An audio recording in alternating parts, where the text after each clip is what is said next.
Hey, everybody. Welcome. Thank you so much for joining me today. My name is Michael Mondragon. I'm a brand designer, Adobe community expert. I have over 30 years of Photoshop, Illustrator, InDesign knowledge, and I'm going to do some Photoshop today. I'm actually going to take a photo that a friend gave to me and then make some digital art out of it and show you my tips and techniques. Definitely want to show all that. Let me know in the comments if you're watching from anywhere colder than I am right now. It's about 95 outside, a nice Arizona day. So thank you so much. Let me know in the comments where you're tuning in from and how good you are at Photoshop. I'd like to know.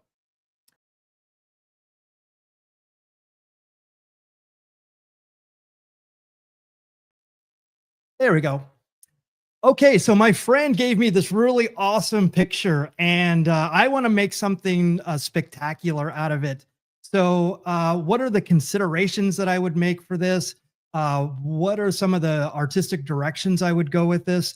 I'm going to show you right now. And first of all, I like to start with a sketch. So I'm still into sketching. Um, and then here's my sketch right here. I'm gonna actually put it up on the screen.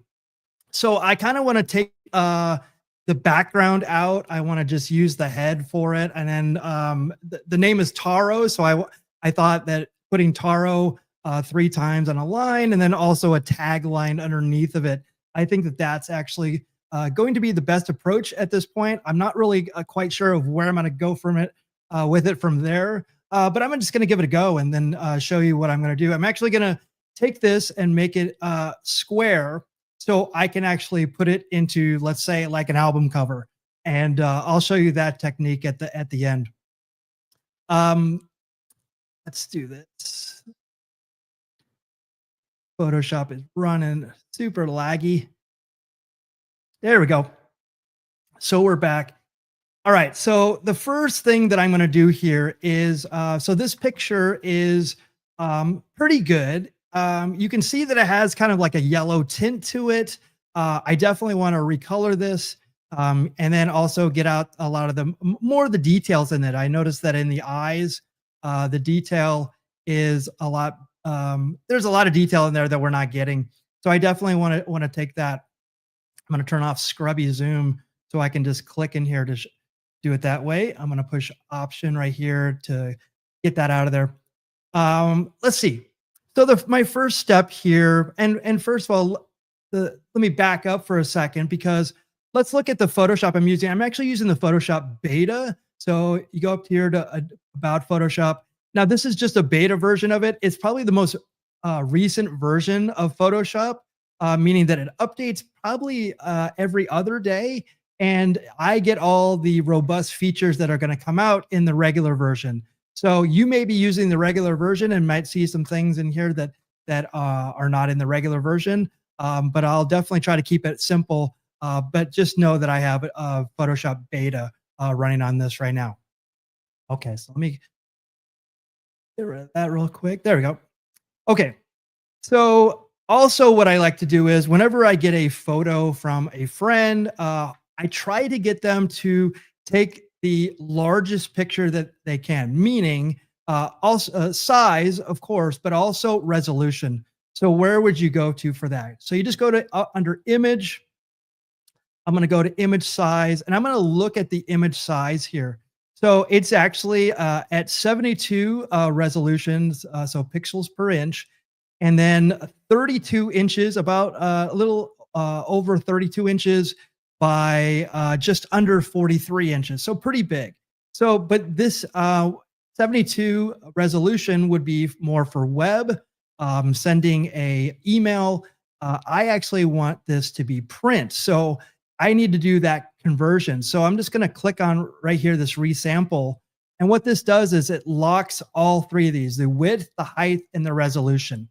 So what I'm going to do is, because 72 is actually for more for web, I want to get this for print. So that would be around 300 resolution. So now when I do that, when I make that conversion, it's still a good size here. It's a little under 8 inches and a little above 10 inches. So that is really good. So again, you can make that, and then I'm going to commit that. So this is now when I push OK, this is a 300 DPI image, which is great for print. So I'm going to get a lot of detail in this. But we want to take some more of the detail and get that out of here. So what I'm going to do is I'm going to go over to the layers palette. I'm actually going to pull this off so we can see it a little bit better here. So I'm going to take this and I'm actually going to double click right here on this background layer, and I'm just going to put original. Okay, so then we have this new layer, and I'm just going to keep this right here, and I'm going to take that original, I'm going to pull it down onto right here, this little plus button, and then I'm going to make a copy of it. And I'm going to do recolor as the name of this layer. Remember to name your layers. It's professional design etiquette right there. Okay, so I have a new version of this on top of it, and it's hiding the other one. So I'm just going to turn this eyeball off right there. I just know that I have it right there. The first thing that I like to do with all of my images is actually make it immediately a smart object. And to do that, I can do this. I can actually either right click on the layer, and I can go to convert to smart object. Conversely, I can go to, where is this at? Actually, if I wanted to look in one of these drop-down menus, all I have to do is go up there to help, and then I put smart object, or smart object is right there, and it actually points right to it. So your smart objects are under the layer. Oh, smart objects, convert to smart object. So what does this do? So basically, it creates a little sidecar for this this image, and protection around it is probably more accurate. So what I can do is, if I double click on this layer, I go into that layer. So you can see recolor.psb. Okay, so if I make another layer in here, and I'm just going to take a brush and I'm just going to mark on here. So it's not drawing on the layer, but it's drawing just above this. Okay, so I have that layer. That's just layer one, where I can just put scribbles. Okay, so I can turn this on and off. But if I save this, so this is the smart object I'm saving, and then I go out of that, you can see now that it commits that to your smart object. And all I have to do is double click that, and I would turn that off and save again. And I go back to my original file, and it's not there anymore. The great thing about this is you can actually build things within this shell, and it'll show up in your picture. But if you actually make filters or adjustments to this, it does not destroy the original file. So for instance, I can go to here to adjustment layer. I can do curves, and you can see the curves. Let me pull this out a little. Or actually, let me just go up and down. So right now this, or actually it's just above this. So I'm actually going to go out of here right here. So you can make adjustment layers, and you can commit it to it. But this is where I find the real advantage of this. So if you go up here, if you have this recolor smart object, and then go to filter, go to camera raw filter. So instead of doing the camera raw on your actual pixels, I can do this on the smart object. So I can, I just like to push auto right away and see what it gives me. I'm going to turn off the light right here, but I'm going to go to white balance, and I'm going to go to auto. And that gets, you can see all of the yellow went away from this. So this, you can tell the lighting source had a lot of yellow in it, and the room had a lot of yellow to it. And it was actually affecting the color of this picture. So if I just push this back a little bit, I want to bring back a little bit of that yellow, right? Okay, so and then if I go here and go to light, I'm gonna push up a bit of the contrast here so we get more of that dark color to this. So this is good right here. I like where that's going. So I'm just gonna commit this okay. And as you can see here, the smart filters are underneath of this recolor layer.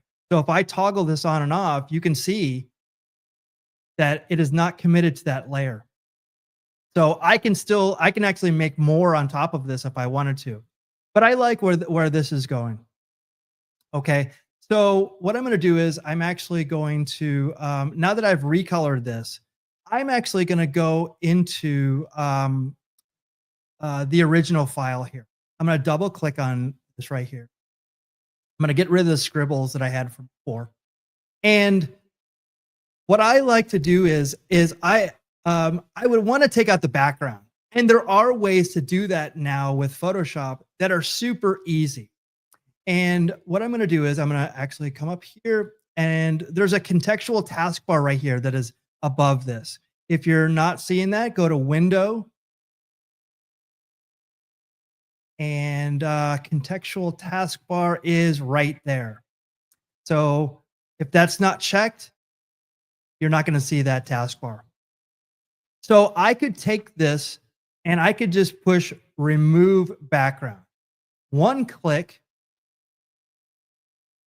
and it's removing the background. And this is well and good. It actually makes a mask right here. So let me push option and I can go to that mask. So it did actually a really good job with this. So pretty good right here. But I think that we could do better. Plus, it didn't do what I actually wanted it to do, was actually pushing shift and getting rid of that mask. Actually, I'm just going to, it is going really slow here. There we go. So I'm going to delete this mask. Okay, I'm going to go back to my original photo. What I wanted to do is just keep the mask. And so there's a couple ways I could do that. But I want to do it, and it's probably the long way, but it's a technique that I like to use because it actually has an alternate use. So what I'm going to do is I'm going to take the pen tool, and if you just push P on the keyboard, you're going to get your pen tool. And usually in videos, this is where I would speed this up and go pretty fast on it. But since I'm pretty good with the pen tool, I'm actually going to show my technique here. So a lot of people don't use the pen tool anymore because it takes longer. It's a little bit, it takes a little bit time to understand the Bezier curves. So, but what I'm going to do is I'm actually going to use it and show you how I use it. So I just committed this. So there's one point right here, and then I'm going to click and drag so I can make that curve. Now, under here in paths, take this paths right here. I'm going to move over layers. So I now have a work path. So if I just keep on going around this path, it's just going to be a generic path. And but I will actually want to save this path much like I do a layer. So I'm going to put head path. And now it's there for good. And I can continue on this. So if I push option, I can continue this path. So I'm going to click on right here. So there we go. Click. And then I'm going to continue this path. And for the sake of time, I'm just going to kind of go pretty fast on this. But there's a method to my madness when I do this. And you'll see in the end why I like using different techniques so I can use them for other things too. And I know that I actually want to have the shape of the head for something else. And how would I do that? Now I could do it the same way that I did the path, but I would pretty much have to cut it out with other different things. But let me go through this really quickly. I'm gonna pull. Actually, since I have these palettes up here, I can actually go to my workspace right here. I can just, since I'm using essentials, I can reset my essentials and it goes back to what my tool palette was right there. So I'm going to keep on going here, and I'm just going to go pretty fast here. And I'm just trying to get it as good as I can. I'm not going to be super precise with it, but I want it precise enough where it definitely gets a shape. And every so often, I'm actually pushing Option, so it takes away that one side. So I still have that size, so I can actually make these other curves right here. So when I use my keyboard quite a lot for these little areas of, just go pretty fast. It doesn't have to be super precise, but I'm just going to do that. So I'm probably going pretty fast here, and I'm sure not fast enough for some of you, but I'm going to do it anyway because I really wanted you to see how I go about this. And again, there's faster ways to do this. I totally get that. But again, I'm going to use this path for something else, which actually is something that I do actually collect a lot of these vectors, and this is a kind of a way that I do it. So it's an extra work technique. All right. So keeping on going here. There we go.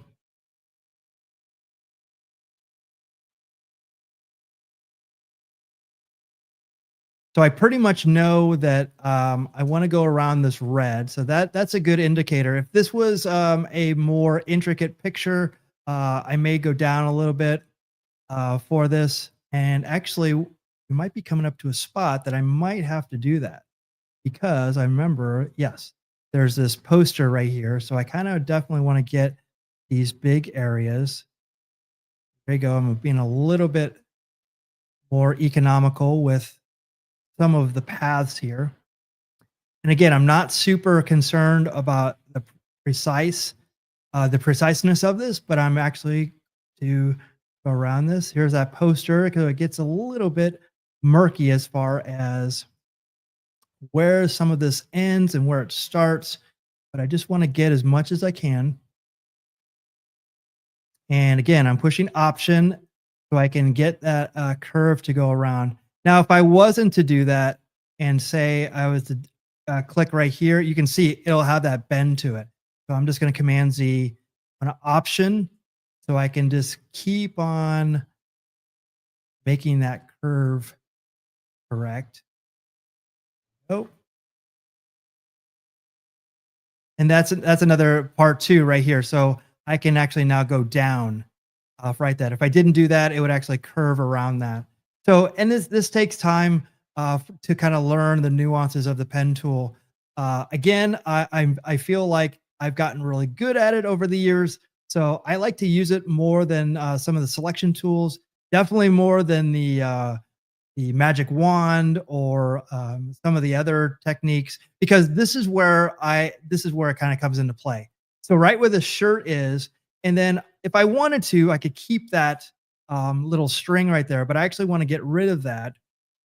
And I'm going to go around this mouth right here. Now, I'm actually going to just go around the chin. So I'm just going to do that right there. So I'm going to take a little bit off right there and then go under the chin right there. So I think that I'm almost around. Oh, keep on going here. I'm just going to push it, not worry much about the curves. Yep, I'm pretty close right here. So this actually, that you can see where a little part of this horn here, the stitching came off.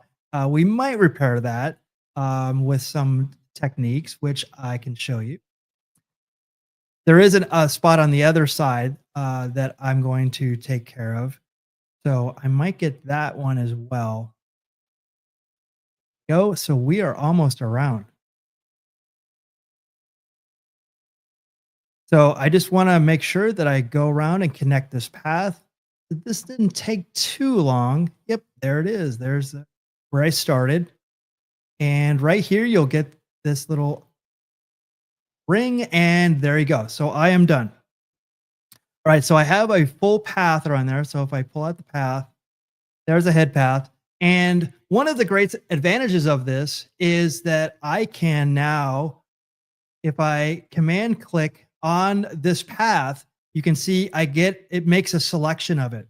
And what I can do is I can go to that layer, and right down here in the bottom, there's layer masks. And I just click on that and I have created a layer mask for this. So again, very, very, didn't take too long.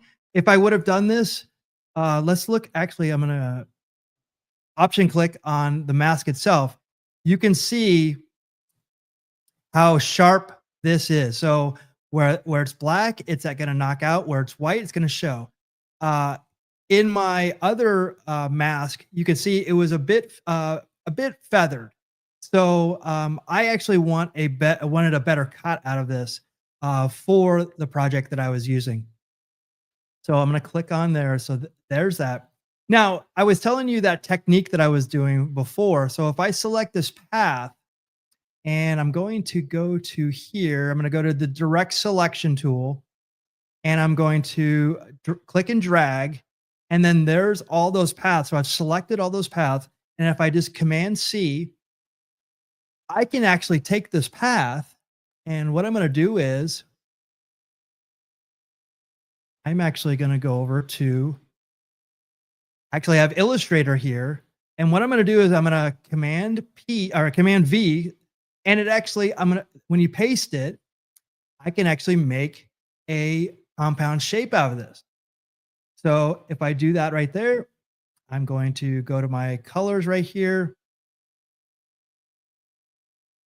There you go. So I actually made a vector shape out of my path. So again, using one technique got me in Photoshop, got me one thing. When I take it over here to Illustrator, it got me another thing. So that is another way that you can actually use this for your designs, and you actually get a 2-for-1 right there.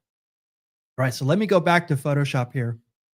And all right, so I've knocked out this head right here, and I got it right where I want. I'm going to unselect that path. So I'm going to click anywhere, and that deselects that path.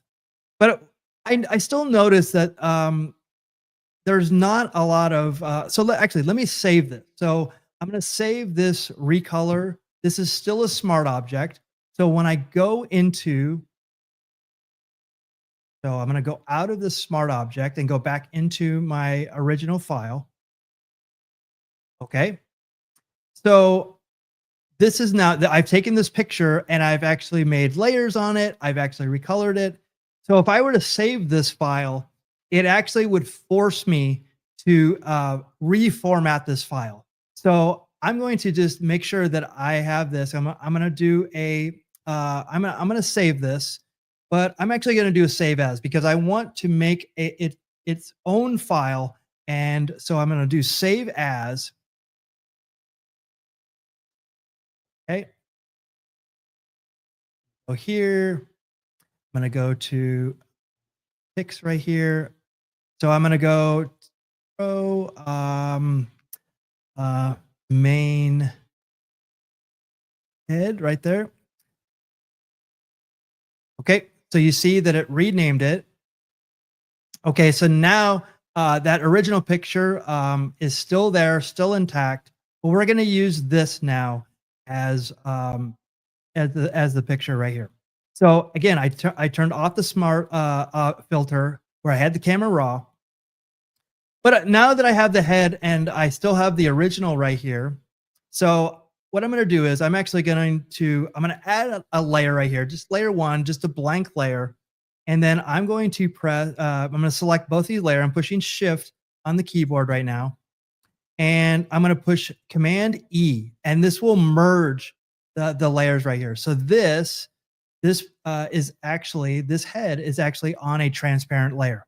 So now I can do some other things to it that I want to do to it. I want to get some more of the detail of it. I kind of want to make it a little bit more cartoony. So how would I do that? So I'm going to, now this is no longer a smart object.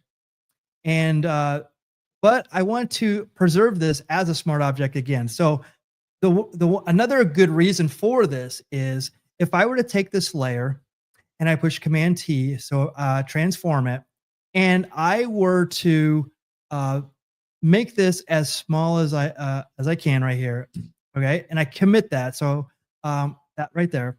So if I were to push Command T again and I go up, you can see that it lost a lot of quality. So what I did was I actually crushed all those pixels. And that's not what I want to do. I want to kind of avoid that. So I'm just going to Command Z twice, get me back to what I had before. Remember, this smart object right there, I'm going to rename this borrow. So this smart object preserves the actual pixel, the actual pixels right there.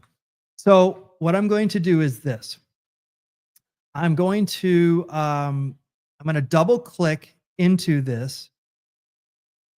And now within the smart object, I can actually build up and start manipulating these layers. So what I'm going to do is I'm going to duplicate this layer. So I'm just going to put 1 and 2. So here's another advantage of using this layer stack and then making these numbers or naming these layers. So if I had 3 identical layers right here, I go 1, 2, 3. So say I wanted to select the bottom layer, how would I do that? I could go into layers and then select that right there. That's all well and good, but I have to go all the way over there.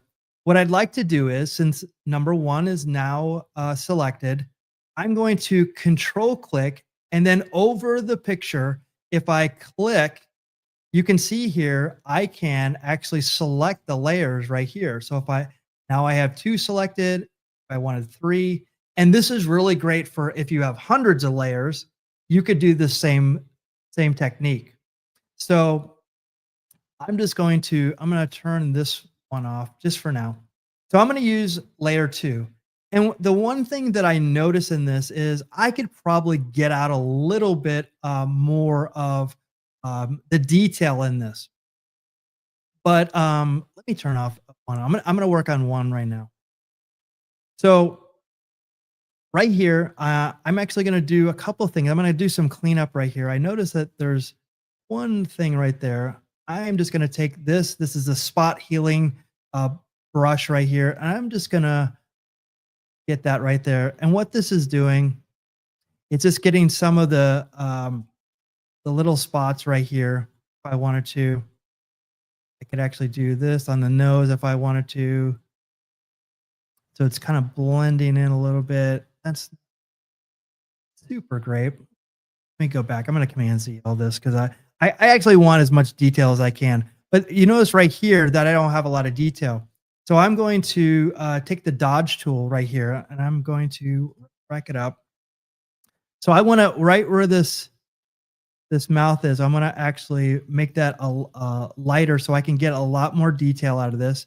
I'm going to go over this nose right there, and I'm going to go over these eyes so I can get some more of these details out. Yeah, I like that a lot better.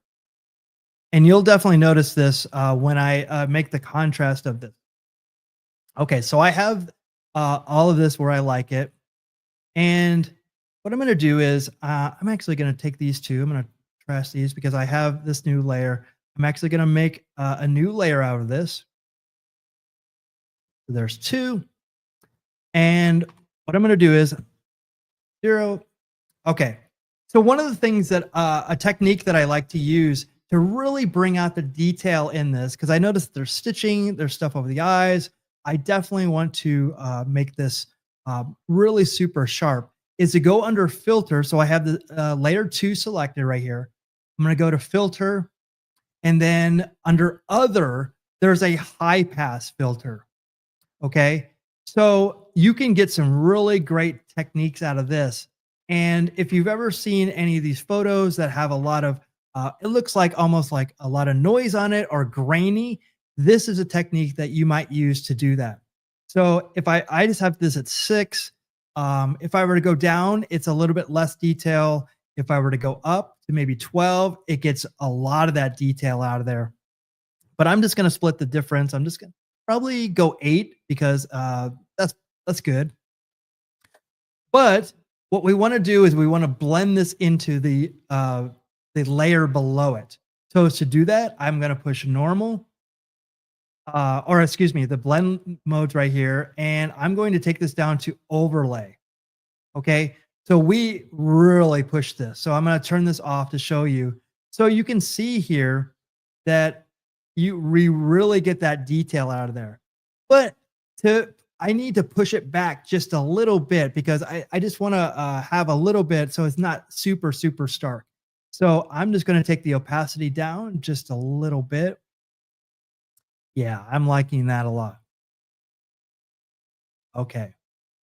And there's one thing that right here that I noticed from before. I told you before that there was a light streak right here that I think that I could do something with right here. I think I can make that a little bit better. There's also this rip right here that I can do. So I'm actually going to get rid of this high pass filter really quickly. And I'm actually going to repair this.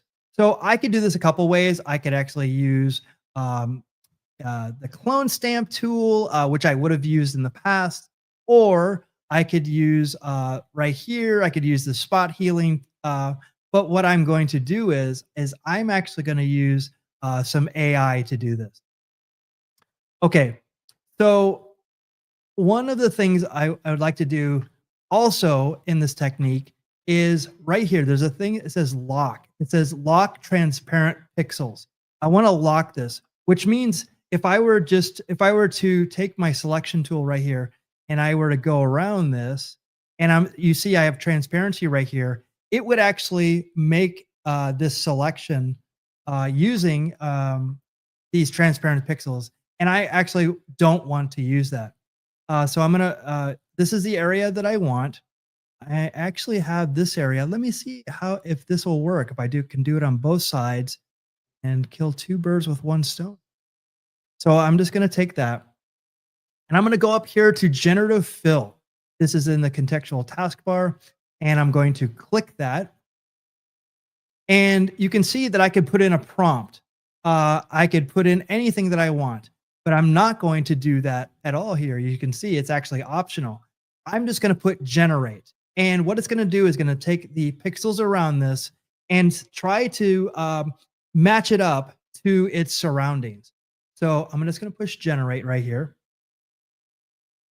And I want to see what it can do.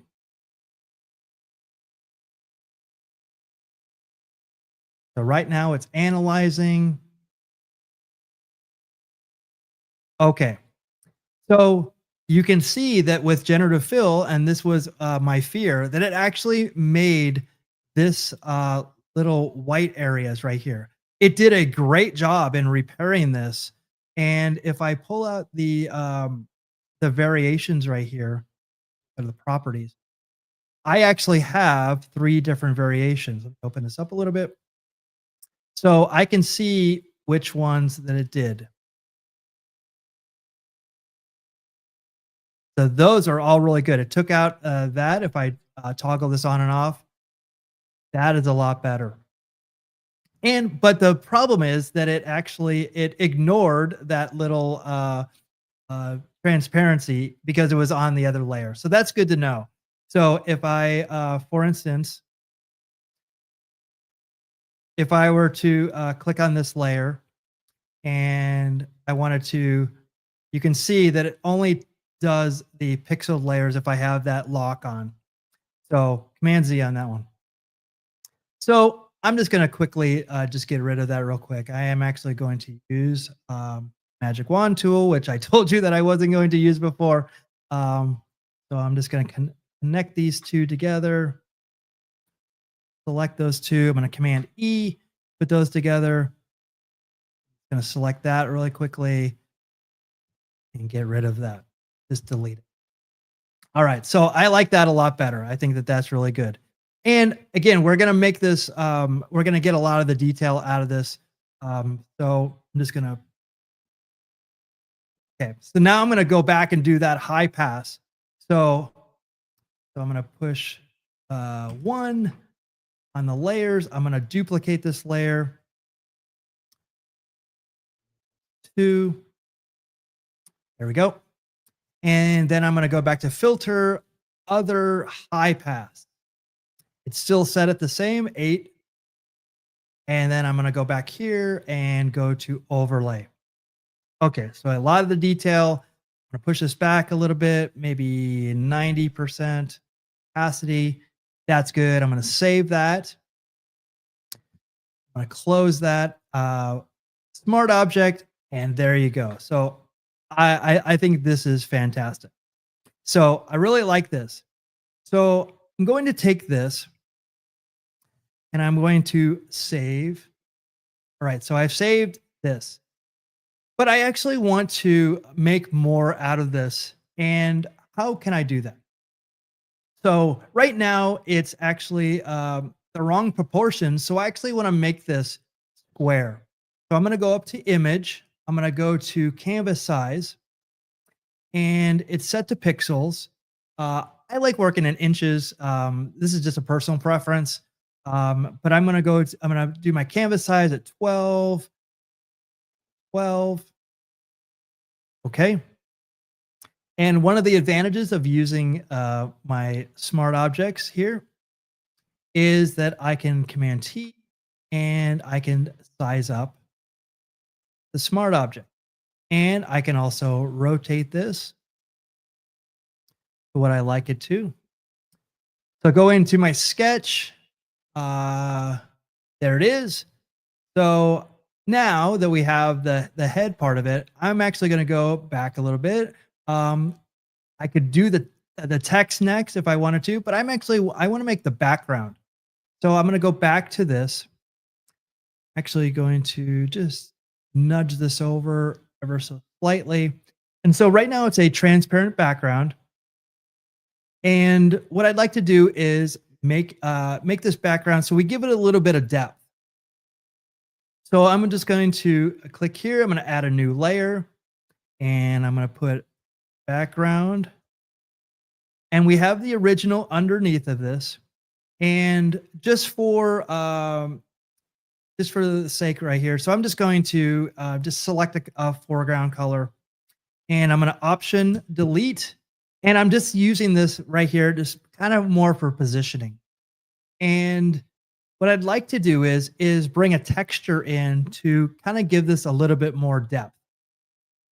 And what I can do is I'm actually going to hide Photoshop, going to hide Illustrator, and I have some textures here that I'd like to use. So what I'm going to do is, let me take a look at some of these.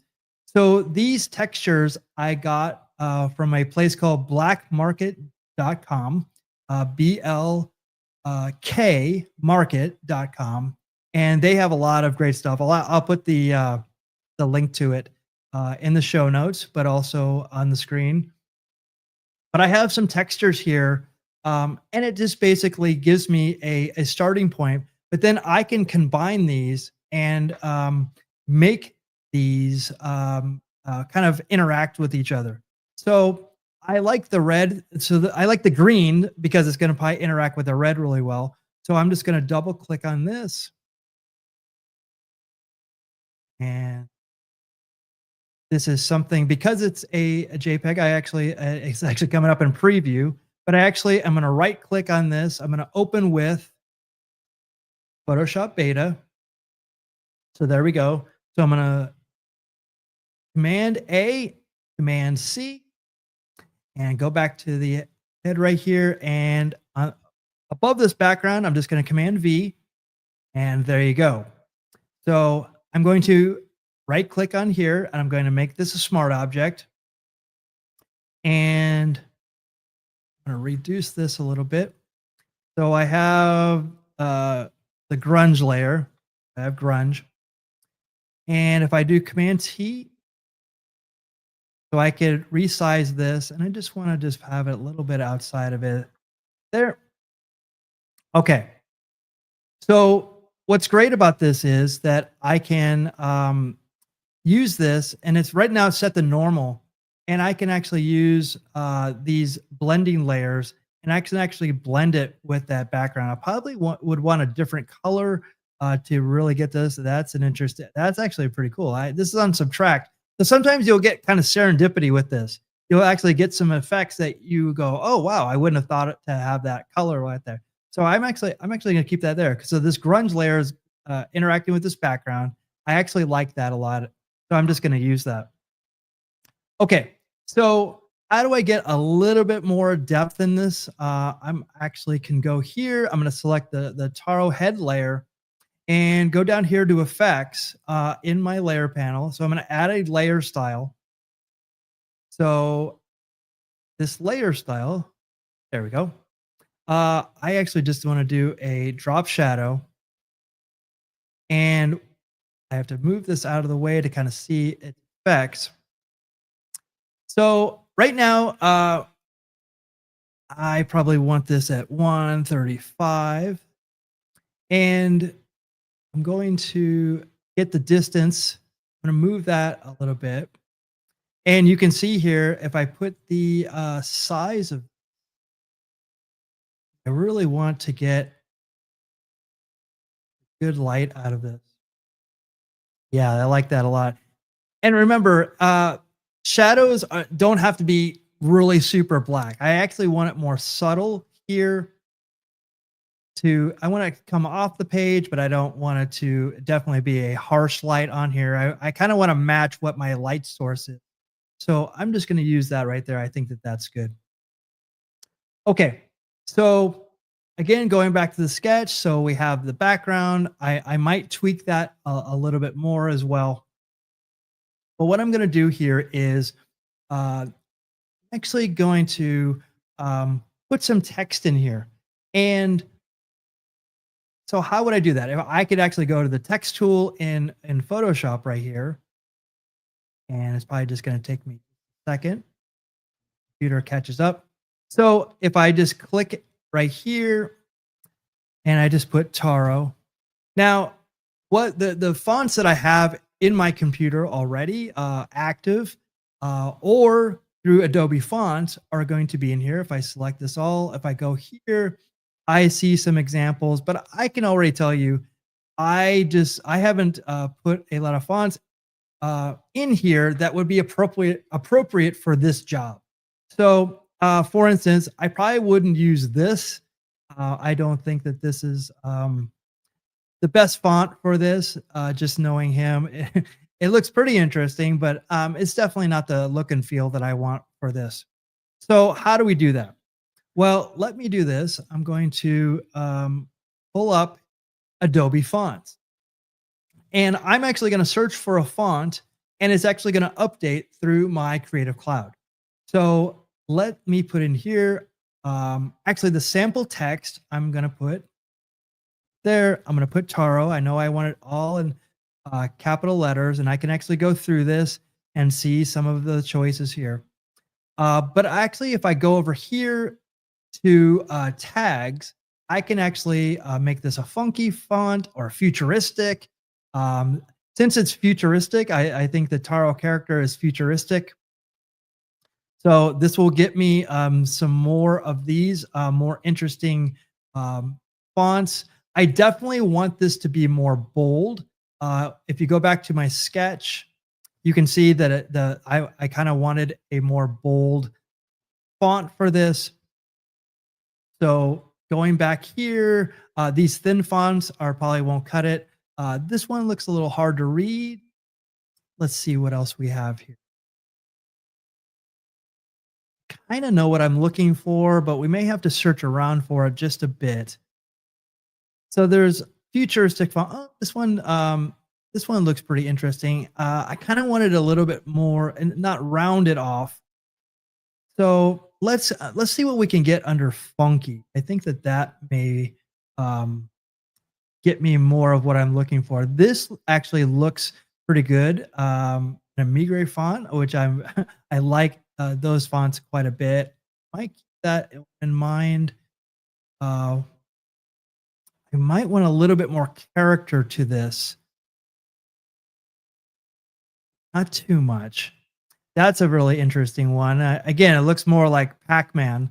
Again, choosing the right font also involves knowing things that you also don't want it to be. So I don't want it to be mistaken for Pac-Man or something like that, or kind of a arcade game character.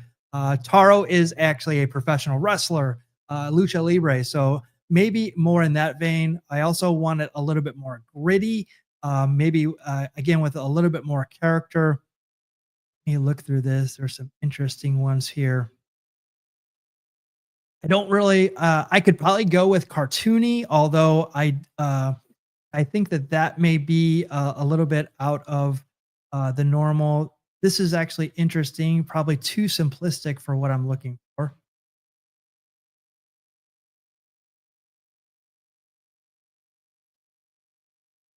Yeah, I think we're getting close here.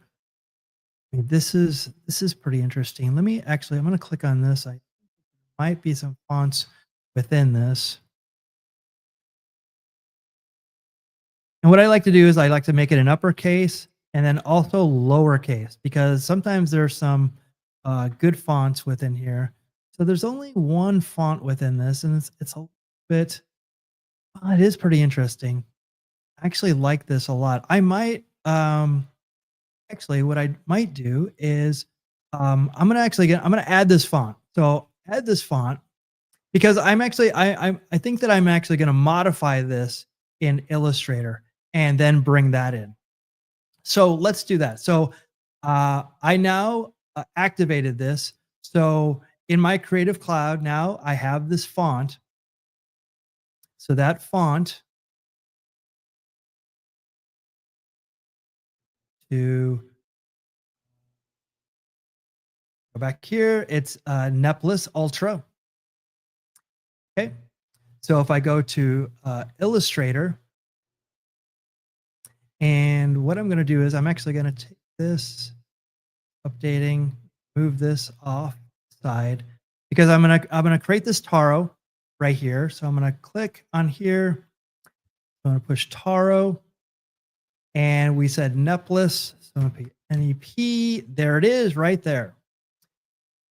All right. So I want to make this bigger, and uh, I really like this right here. But I think that I need to modify it a little bit, make the inside of this just a little bit, just so you can read it just a little bit. So I have this written out. And I'm actually going to duplicate this and put it to the side. I'm going to select this one right here. I'm going to push Command Shift O, and that creates an outline. And I can actually now use these as shapes. Now, if I wanted to go back and typeset this, I still have it right there. But I actually want to make this.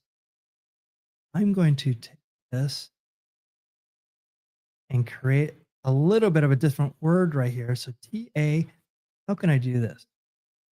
So I'm actually going to take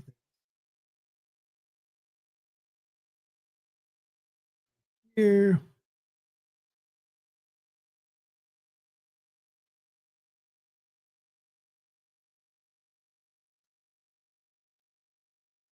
So this is the interesting part of this. So this is a little bit funky right here because it doesn't really, I don't think that especially when it goes down. I actually might want to combine these. So I'm going to ungroup those.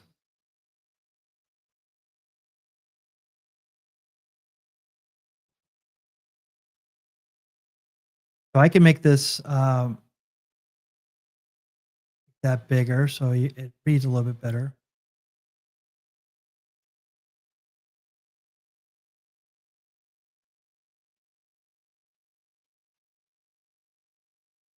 And I'm going to do this really quickly.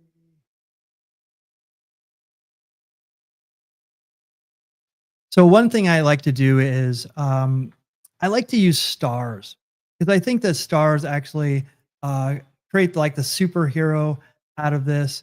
If I actually go here, go to the star tool, and if I push option right here, if I were to just create the star, actually I'm pushing shift right here. Um, it has this star right here, and then I'm actually gonna make this white.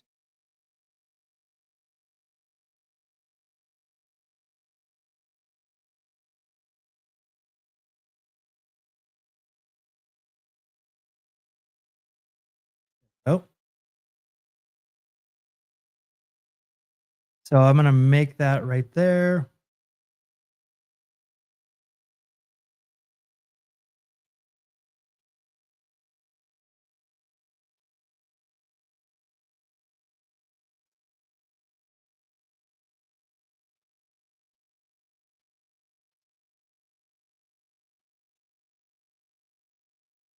Okay. So that's interesting right there. So in the interest of time, I'm just going to I'm gonna shift O right there. And then I'm gonna go to Pathfinder and I'm just gonna there you go. So I knock this out. All right. So you can see here that now you can see through that. So it's transparent. So I'm just gonna Command C and I can actually go back to Photoshop.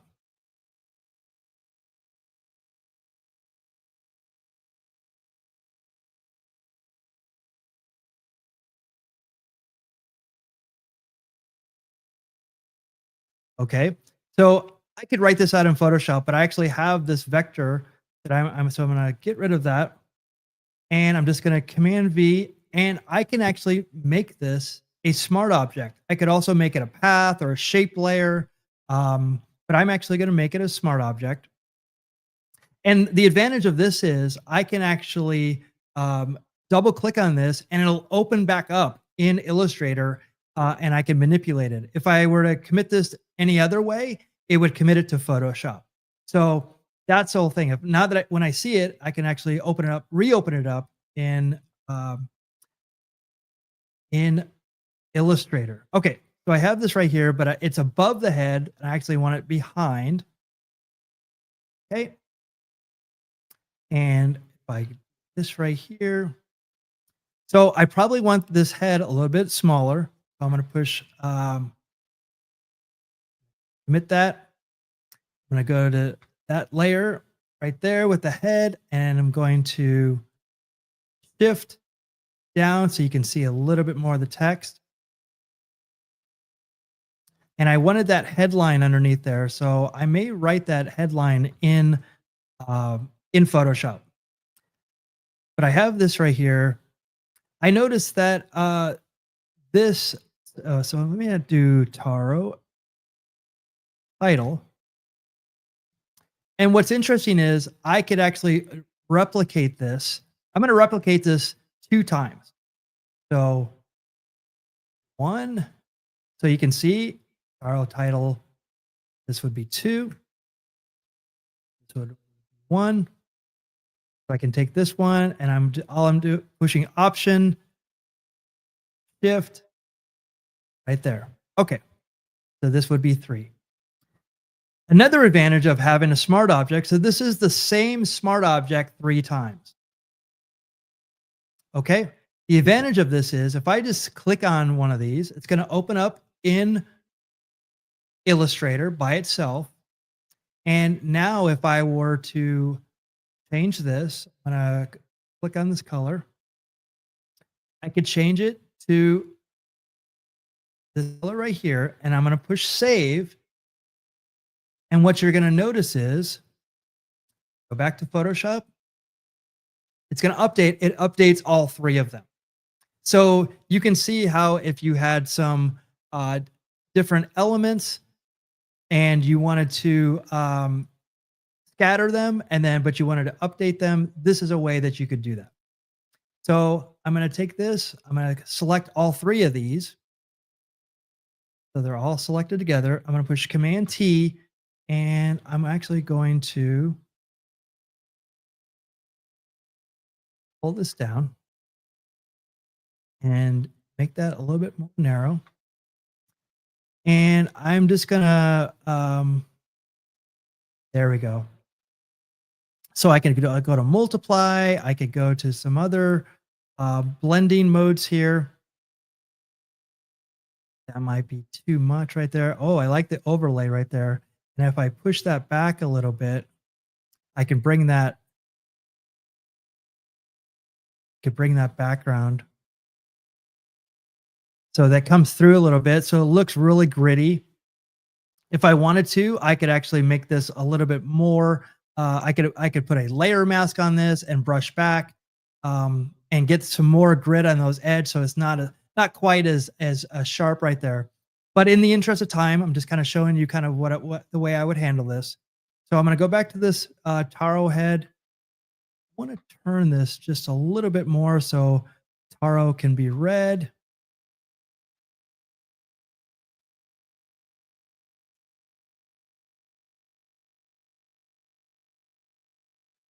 Okay, I'm going to select these three. I'm just going to nudge them back up to the top.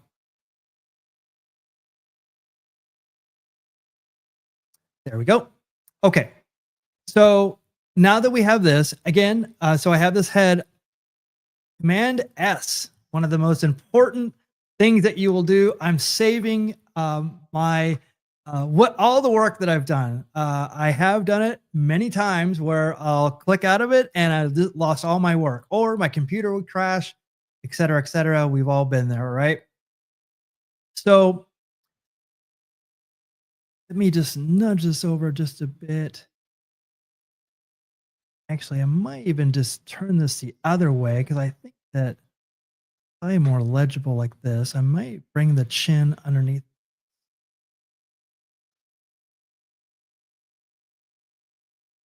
Again, you can do it the way that you want here.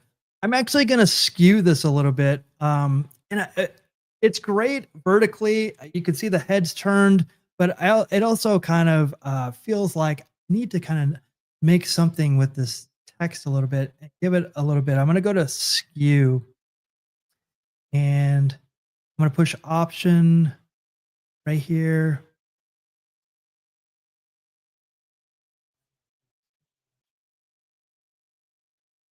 It didn't do as much as I wanted to. I'm just going to click out of this.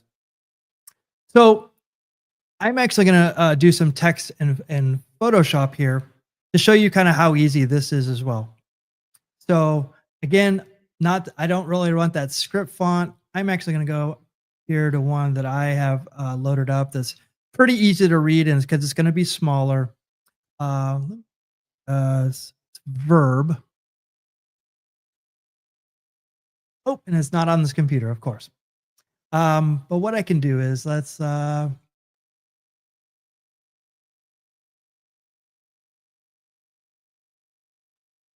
like this one right here. So this is perfect for what this is for. So it gets kind of like that retro feel. This is Calgary Script OT, and so I can put best just in the West, which was his tagline. I'm gonna click here and get the character right here. I'm noticing that probably have to space this out a little bit right there. I could probably go up.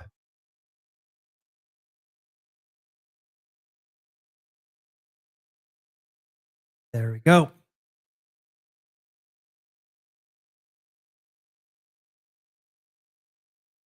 So if I put that right there, again, if I spent more time on this, I could push it back. I could also go here to FX. I could do a drop shadow on this one. I could actually match this one if I wanted to. Um, but because it's smaller, I probably need to do that. I probably need to push back the distance a little bit. And what I'm going to do is, because it looks a little dark, I'm actually going to, I want to get that color off that horn right there. Go.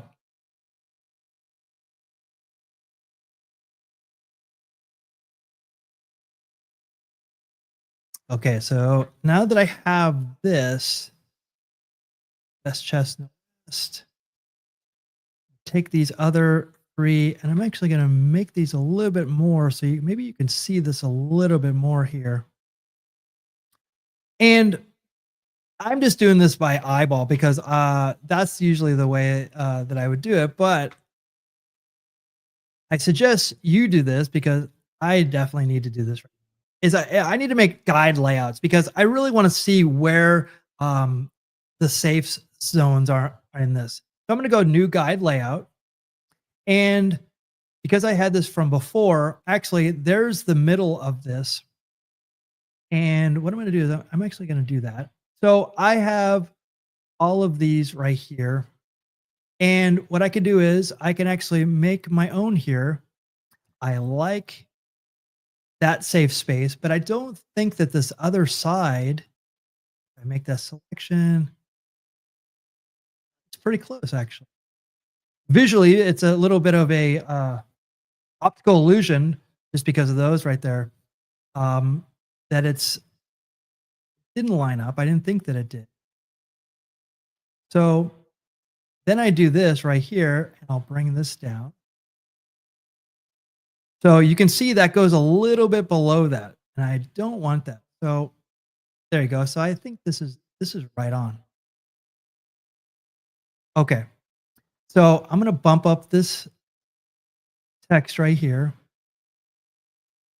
Okay. So these are just guides just to show you where everything is. So that is looking really good to me right there. So I'm going to save. Okay. So you have this all, it's all layered. Where do you go from here? So usually you want a flattened version of this. You can either make a JPEG, you can make a PNG, you can make a TIFF file out of this. Different options for this. But what I first want to do is I want to actually push this a little bit further. I actually want to make it a little bit more grungy. So usually this is where people would end and looks great, perfect for what it's for. But actually I want to give it a little bit more. So I'm going to take all these layers before I export it to my original. I'm going to select all of these layers, and then I'm going to push this little folder here, right here. And I'm going to put original again. I'm going to do original layered. Yep. And now if I toggle this on and off, there it is. So I'm going to duplicate this folder, turn this one off. And then I'm going to do final output. And again, this is just the way I do things to get the looks that I like. And so what I'm going to do here, because I have my original layered in this file, I'm actually going to save this file. So everything is all good. So it's still a Photoshop file. I'm going to take all of these files that I have in here, and I'm actually going to Command E. So it's going to flatten them into one layer. And then I'm going to duplicate that layer. And before we had the high pass. And I'm going to do that again right here. So I've created this. Again, it looks a little bit, it looks too new to me. I actually really want to get the grunge out of this. So I'm going to go back to filter. I'm going to go to high pass. And now I'm going to really push the limits here. So commit that. I go to overlay. And so what's the difference right here? So you can see this is what I had before. And then now I have some of this discoloration on the type. I have it pushed back, and it looks a lot more grungy to me. I think that is You can see a lot of the detail came through in the fabric. I think this is exactly what I was going for. All right. So now what I'm going to do is I'm going to save this again. So I have all my layers. If I didn't like that output, I can go back to my original layered file right there. But I do like that, so I'm going to keep that selected. And what I'm going to do is I'm going to save as. And because I'm old school, I'm actually going to use this as a TIFF file. It's just a flattened file. The Taro main head TIFF. I'm going to save it in my pics file. There. Oh, I see. It's actually including the layer. So actually, I don't want that one. So right here, I'm sure there's image compression. Okay, right here, layer compression. I'm actually going to push Macintosh. Um, Actually, I may not want to do this. This actually has changed since I last saw it. So I'm actually just going to go and make a straight PNG out of this. So I'm just going to click out of that. I thought making a TIFF would have been it, but actually that's changed a little bit. So I'm going to export. I'm going to do quick export as PNG.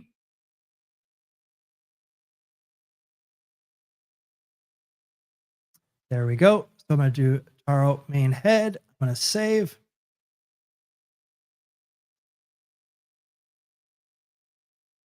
And it's saved a PNG out of this. And what I'm going to do is I'm going to open this up. Oh, there's my PNG.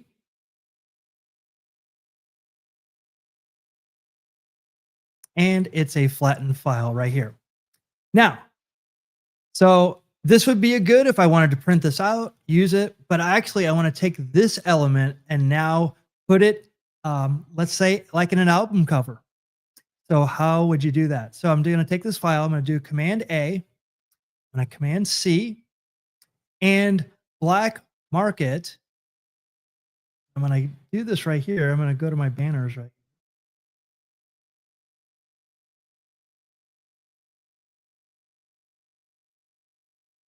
I put this on the screen. That is where you can get a lot of these elements. A lot of the textures. I have two album mock-ups from them. I have this one, and I also have tremendously slow. There we go. So I have another one. And basically, this uses smart objects as well. So I'm going to show you how I can do that. So I've committed this. I'm going to use this mock-up right here. So blackmarket.com, if you want to do that. I'm not being paid by them, but I get a lot of my good texture mockups because this is amazing. And the really great thing about this too is, so if I go here, this plastic wrap, you can take that off if you wanted to. There's another plastic wrap at the bottom. If I solo this, you can see it's just, there's a lot of transparency in there, but it's where it has that plastic wrap is all in perfect places. I could put the opacity down to let this through a little bit. But what I want to do is this. So if you go right here, so it goes to the vinyl cover textures, and I double click on this right here, it actually opens up a smart object like we used before, and it has all these layers on here. I believe there's a red layer. It has all these. Yes. So I'm going to paste the artwork right here. Okay, so it's a little bit bigger. So I'm going to make this a smart object so I'm not crushing those pixels. And I'm going to go down. I'm going to push shift a little bit over so I don't see red. And what's really great about this, this Photoshop file, now that I have it in here, I'm going to save this. So I'm going to save this smart object. If I click out of it, get out of that, and then I'm going to go back to there. Look at that. it goes right into my album cover, and it looks like an old album. Now, the interesting thing about this also is that it's not going to be perfect at first, but if you know how to manipulate these, you can actually make it come through a little bit more strategically. There's a sticker right here that I can move. I'm actually going to select this layer. I can move this up here if I wanted to, like it right there. Select this layer. I could get rid of that. You can see the plastic wrap. I could either select the plastic wrap or I could select the folder. I can make the folder opacity down. That doesn't look quite as good because it selects everything. I want to work this a little bit back a little bit, or I could double click on the layer itself and you can do the blend right here. If I push option, I could push back this blending a little bit for this layer. You can see that a little bit more shines through. I like that a lot better. So I think that that is probably the way to do that. See if I can a bit.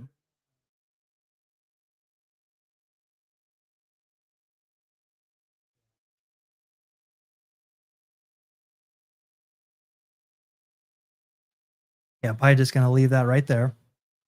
Okay. That bottom layer is the same thing. So if I double click on the layer, push that back just a little bit, pushing option on my keyboard to split that.